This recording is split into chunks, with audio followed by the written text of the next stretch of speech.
Event is coming soon. YouTube channel. Here's the latest intel. The following transcript new Cobra interview conducted by Essayenya Mosteenya, EM. Thanks to Cobra for taking the extra time to answer these questions. EM, you have answered this many times, but please walk us through again. What's the interaction between our DNA and our consciousness? And why some ET groups are so interested in manipulating our DNA? Cobra, consciousness shapes the DNA. DNA is just the code system for the replication of the physical body. Only ET groups with little access to higher consciousness are fascinated with DNA manipulation. EM, Corey mentioned that our DNA has been manipulated to the extent that we tend to worship people who are always better than us, that we worship gods and others who claim to be the spokesperson. This is done so that we will never look within. But apparently altering our DNA alone is not enough. Propaganda is also employed to minimize the possibility for people to turn within. So, the cabal really go all out to tamper our will to connect within, but no matter what they do, the possibility for people to look inward is always there and can never be severed completely. Is that correct? Cobra, yes. EM, so, that's a wonderful news, because some people might question if we were born in this way, genetically wise, how could we ever be able to turn the table? Since we are on this, would you say this has always been the case in each cycle that the majority of the human race are reluctant to look inward for answers? Cobra, especially in the last 5,000 years or so. EM, if the event had happened in the previous cycle, what do you think people at that time would have responded to liberation? Would people have been much willing to assist, or would they probably have ended up pretty much like we are right now, with only a few group of people doing all they can to liberate the planet? Cobra, we are now in a completely different situation, so it is not possible to answer this question properly. EM, another aspect in the altering of our DNA, Corey says we have been made more violent and aggressive, and thus much more easily to end up in quarrels with one another. If we are at each other's throat, we are not at their throats, as he adequately put it. So, where does this violent DNA originate from? Is it like he said, it is from an ancient civilization on a certain planet in our solar system that is no longer hospitable? Cobra, no, it is coming from Dracos manipulating human genome in the past. EM, real quick though, if this is true, it will also be reinforced by parasites, implants, the veil, as well as all the programming. Right? Cobra, yes. The violent behavior is also reinforced by parasites, implants, the veil, as well as all the programming. EM, is it requested by the ancient guardian race that Agarthans need to keep their genetic lines pure, or is it a free will decision made by Agarthans when taking into account of the rampant interbreeding between various negative ET races and the local human population at that time? Cobra, the Agarthans are keeping both their energy fields and their genetic makeup pure to keep maintaining high vibrational frequency and state of consciousness. EM, where the majority of the human race back then knew that those ET races were negative, but still made the decision to intermarry? Or were most of them forced to do so, or was it more of a mixed situation? Cobra, some were manipulated, some were forced, some did not know. EM, quantum anomaly, Earth primary anomaly accretion vortex, gathers all the contingency that is from this universe, and accounts for people's weird behavior here. The background meta strategy of the Dark Fleet, which maintains quarantine Earth status, seems quite successful, and most people are worn out, thinking there is absolutely no way to fight against this quantum anomaly, and feeling left behind by their higher selves in this living prison. However, some source suggests this quantum anomaly is not without a solution. Aside from the light forces tearing down the veil layer by layer, on a personal level, this quantum anomaly could also be dealt with by a quantum solution, which is called the quiet center of stillness. What is the quiet center of stillness? Do you agree that this is something that people can help assist the liberation on a personal level? Cobra, yes, true. Quiet center of stillness is the silent witness within, the observer. It dissolves portions of primary anomaly simply by observing it. This is one of the most important things people can do to help assisting the liberation. So calming down can indeed help people stay much more balanced on a quantum level than we ever realize, and thus is definitely not something that is no big a deal. Right? Cobra, yes. Real quick though, the contingency that is gathered here, is it just coming from our own universe or the superuniverse in this sector? Or are we talking about a pretty massive scale of contingency that is also gathered from the superuniverses of the other 6 central races? Cobra, it is coming from the one and only universe. All other universes have already been integrated and absorbed into this one. When we are working on our own discernment, we have to combine our intuition with the correct mental knowledge as you have always suggested, but the real question is, since it is our intuition, it is not always reliable. And to make matters worse, if we already have a preconceived idea in regard to a certain piece of information, that mental knowledge will then be incorrect. Then we will be just like cross-referencing other new intel with our wrong mental knowledge. To help us better learn to discern, Corey advises that we always keep our reality bubble permeable, that is, to not give a preconceived idea towards something so quick. So, say a person first comes across a certain piece of information about a certain plasma being, and they later learn from a different source, in which it is described as a super AI. Would you agree that instead of focusing on and arguing what that certain entity actually is or how it should be called, that person should come to the realization that both of the two sources might talk about the same entity, and what that entity is up to? Cobra, yes. In Season 2, Episode 14, of Cosmic Disclosure, Corey revealed that this AI will shoot itself in all directions as a signal, which can live in the electromagnetic field of a moon or a planet. On March 10, 2013, you wrote an article about implant hemispheres. Could you walk us through again about what implant hemispheres are and how they actually work to affect us? Cobra, implant hemispheres are areas of distorted space-time continuum around the etheric implants. Each incarnated human being has received etheric implants by the archons just before incarnating, the so-called veil of forgetfulness. Those etheric implants are actually multidimensional black holes which contain anomalous matter and distorted quantum fluctuation. Each human being has 3 of those implants and they create a quite stable interference pattern which keeps the consciousness of the human being within the matrix. This interference pattern creates an energy field of anomalous distorted space-time structure around the implants with a radius of about 100 feet with the 3 implants in its center. Are implant hemispheres further reinforced through non-physical entities, nanonites? Cobra, yes. Are implant hemispheres still a major problem now? Do we make much progress in this area? Cobra, there was much progress in that area recently. According to what is revealed by Corey, this AI signal not only can live in the electromagnetic fields of a planet, but also bioelectric fields of living beings, including animals. But, it just doesn't prefer that. Instead, it prefers to live in high technology. And the more advanced our technology becomes, the more likelihood it is for us to depend on it, and to give it all of our sovereignty without bothering to ask why. Knowing this, people are soon reminded of what you said previously during one of your interviews with Untwine, that the vast majority of animals were not implanted because they don't have their I am presence fully shaped, and that the plants are not implanted at all. So, this I am presence seems to play a key role here for the archons to decide whether or not to implant that being. Is it really so? Why? Cobra, yes. Because only a being with fully developed I am presence is dangerous for the matrix. Since we are on this, could you help us clarify once again what is individualization and what is I am presence? Are they the same? Cobra, individualization is the moment of activation of the I am presence inside the incarnated soul, the passage from animal kingdom into the human. I am presence is the totality of our own true, higher, self. It is said that ages ago, one of the Lords of Fire has led humanity to individualization in Lemurian days.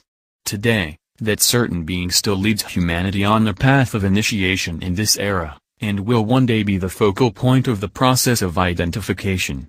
Why is individualization so important for a soul's development? And what does this imply regarding the meaning of life, that creation comes to existence so that it can know more about itself? Cobra, with individualization the incarnated soul becomes aware of itself. Creation comes to existence to become aware of itself and the contrast to the contingency. At this very critical and rather intense period, some people begin to find certain channeled stories quite resonating. When they are reading these stories, it's like vivid memories coming flooding back to them. To remember is good, because it means that being has found and integrated a portion of himself, herself that shares a similar experience. Nevertheless, it seems like they are reminded of the trauma in the past as well, because they have been incarnating on this planet over and over again, and little has changed regarding the awakening of the majority of the human population here. Why are these people beginning to remember at this very transition? Cobra, people are beginning to remember because we can only go through this transition fully awake. Do you agree this kind of remembering must happen at the right time? If it happens too early, that being risks the chance of choosing to forget once again, because the matrix, the system, and people around will constantly try to remind them that they are just humans. And if it happens too late, a certain level of consciousness might not be able to be achieved. Cobra, I agree. Do you have anything to say to people who are undergoing this transmutation? Cobra, allow the transformation to occur, keep your vision and focus upon the victory of the light. Let's wind the clock back to the time of the fall of Atlantis. You mentioned before that humanity at that time invited darkness, but never went into the detail. It is a known fact that certain people were quite obsessed with money and power at the time, and they were unwilling to share abundance with everyone else. And then these people gradually worked with beings from the dark to gain control of the entire population. But what about the average people, the majority of the population? Did they just stand there without putting up a good fight and keeping minding their own business, while this takeover was taking place? What is the story? Cobra, the ordinary people were mostly passively accepting the progress of darkness without resisting, the same as they do now. So, would you agree that even for ascended masters, who have higher visions to guide the evolution, they have rather mixed feelings towards the advancement of souls on this planet? Cobra, they have a balanced perspective upon that progress because they are fully aware of the most factors involved. Since we are on this, what exactly did Buddha feel when he had to make the decision to not to succeed to the throne during times of war, and had to abandon his father, stepmother, wife and child? Cobra, he made a decision which was a result of a long inner process. Was he already fully aware of his path in the beginning and still determined to do so, or was it more like a hunch and he was never sure of his path? Cobra, he was aware of his path to a certain degree but did not fully know what awaits him. Many lightworkers and light warriors seem to share the similar experience, where they have to live interdimensionally, the one in which they live the truth but thought of as either conspiracists or nutsy cuckoos, and the one in which there is little support from their family and they consider the illusion to be c'est la vie. These people are so concerned about their family that they do not want this issue to stand in the way of their spreading the truth. Will their family be taken good care of in the long run? Cobra, everyone is responsible for their own growth and you are not responsible for the spiritual growth of your family. Everything will be okay after this drama of duality finally ends. What is the role of Buddha's twin flame? And how did she assist him? Cobra, her purpose is to awaken the divine sea of love within the hearts of humanity. She assisted him with spiritual guidance. And Buddha's twin flame is an aspect of the twin flame of one of the lords of fire, right? Cobra, yes. Is the goddess Ishtar, the divine personification of the planet Venus? Cobra, no. Goddess Ishtar is just one of the channels for the energy of the Venus planetary logos. Then, is she also the divine personification of Lady Master Venus? Cobra: yes, one of them. What does divine personification mean? Cobra: divine personification is a channel of divine energies. What does Lady Master Venus feel when she had to hear, in person, from her beloved twin flame making this request to begin the voluntary exile along with a certain group of like-minded beings? Was she fidgeted and extremely worried about what he would encounter there? Cobra: she surrendered to that fact after an inner struggle. Why did she agree with her twin flame to embark on such a harsh journey? Cobra: because she understood this is the only way to transform duality, contingency. Did she approve her twin flame's decision immediately after he sought her consent? Cobra: no. So, is it like she did not agree with it right away, and sat down with him, having a long discussion, but eventually had to come to terms with his leaving because it is inevitable, it is his divine plan? Cobra: yes. And why did that particular being make that request, instead of letting that higher council to write off the earth as a useless experience? What is the story? Cobra: Earth is not an useless experience, as it will transform the deepest and most distorted aspects of contingency, primary anomaly for the whole universe. The Alpha, and the Omega, have they, and beings in the council at that time, been assisting all the multidimensional selves of that particular being throughout their lives? Cobra: yes. In what way? Cobra: by sending supporting energies. What is the ascended archetype of Lemuria? Cobra: paradise. What is the ascended archetype of Atlantis? Cobra: civilization of light.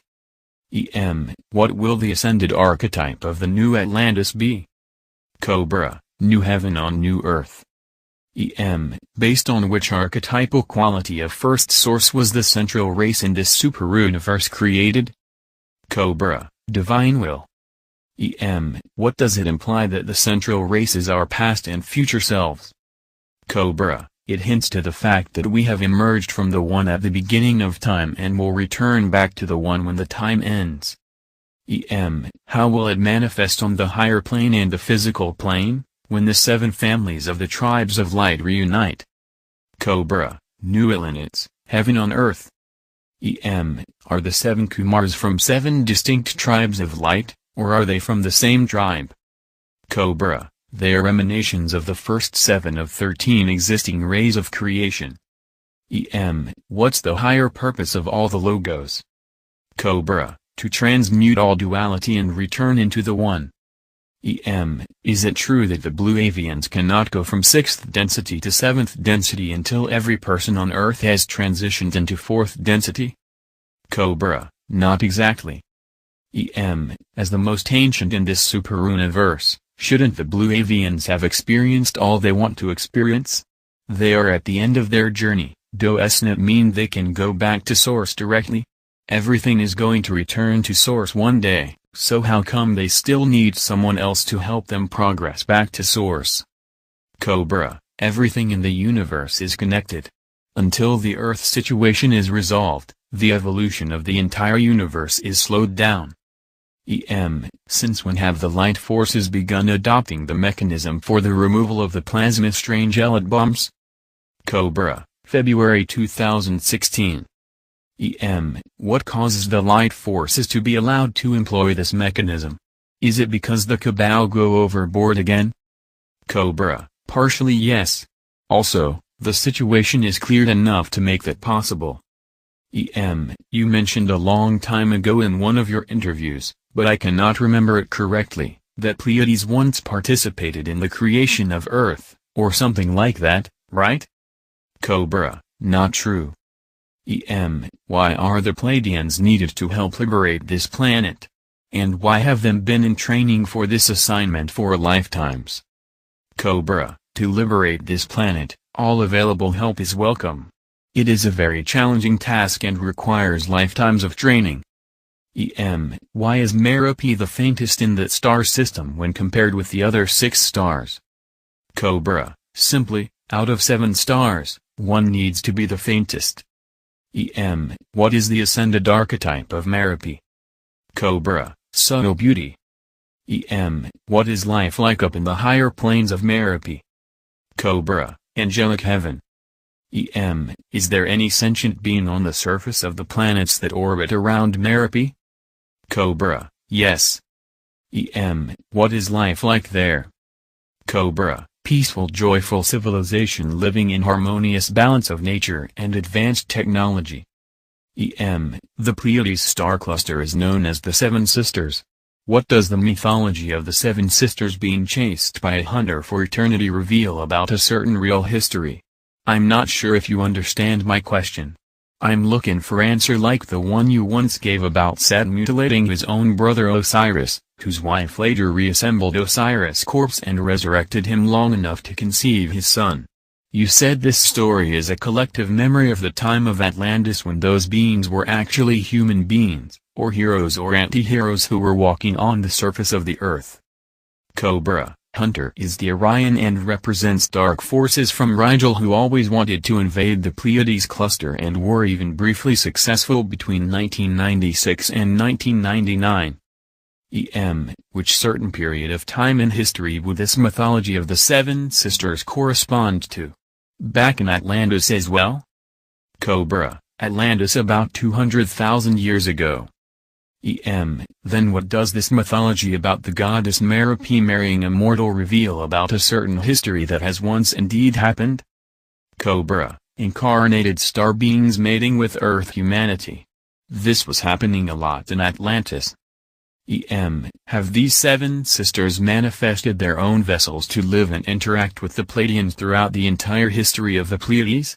Or are they just like Gaia who remains as a being, working only on the higher planes? Cobra, they are emanations of the seven stellar logoi of the Pleiades star cluster. Did that force invade the Pleiades in 1996 for a particular reason, or is it simply their nature to ravage everything as far as their fingers could reach? Cobra, it is simply their nature to ravage everything as far as their fingers could reach.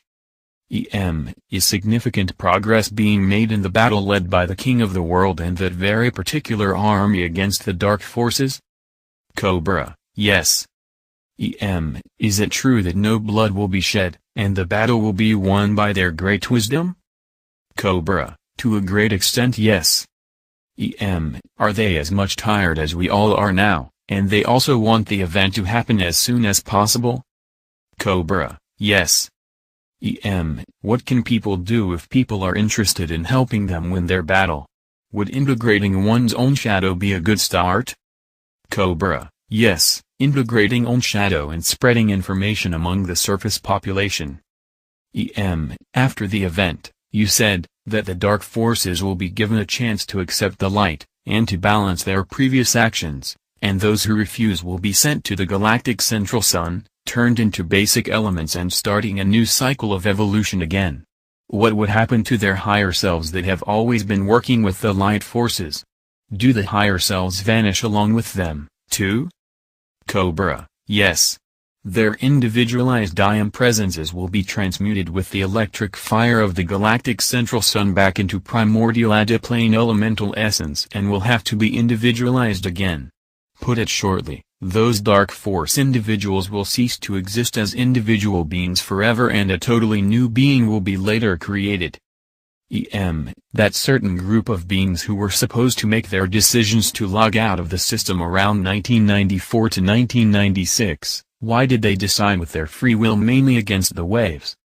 Cobra, they were programmed, scared and not ready. Were their free will tampered by beings of the darkness back then? Cobra, yes. With the quantum anomaly, it is easy for anyone to fall into this false impression, right? That nothing will ever change, that the clearing will never end, that everything will just stay the same. But in reality, the quantum anomaly is being disintegrated with each day passing by. And this is exactly what the dark forces want, because one way or the other, we will always have the tendency to think we are not good enough, and we need more experiences here to complete our training. This begging for more lessons to complete our training is why some people think they are never good enough, and is also why the dark forces have been able to maintain this quarantine over the 25k years. Is that correct? Cobra, begging for more lessons to complete our training is an Archon mind control program. You said races with malicious intents were born because of the free will of beings of the light to interact with contingency so as to absorb and transform it. But during that interaction, the higher essence of that being is lost, and the races that have thus come into existence are hardly the light beings they once were, not yet.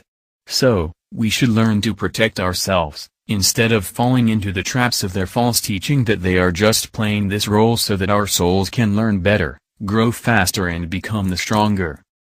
Cobra, strongly agree. And even if we are dealing with beings who used to be Archangel, it is also of great importance that we know how to protect ourselves, knowing when to say no to them, right? Cobra, yes of course. Okay. To lighten the mood a little bit by closing our interview with the final question. What is the common hobby of Ascended Masters? What would they like to do most when they are not at work? Cobra, they enjoy the pure bliss of the enlightened state of consciousness. What about the Resistance members and the Galactic Confederation of Light? Cobra, dance, sing, make love, travel through the universe. Thank you, Cobra, that is the last question. Cobra, victory of the light. For additional information please visit our website, theeventiscomingsoon.com, and our Facebook page at facebook.com/theeventiscomingsoon, your alternative news source for disclosure and the event. Make sure you search our library of videos. You may have missed some very important information and intel. Remember to subscribe to receive updates on our new videos. Stay tuned. We leave you in the love and the light of the one infinite Creator. Go forth and rejoicing in the power and the peace of the one Creator. Victory of the light. Event is coming soon. YouTube channel.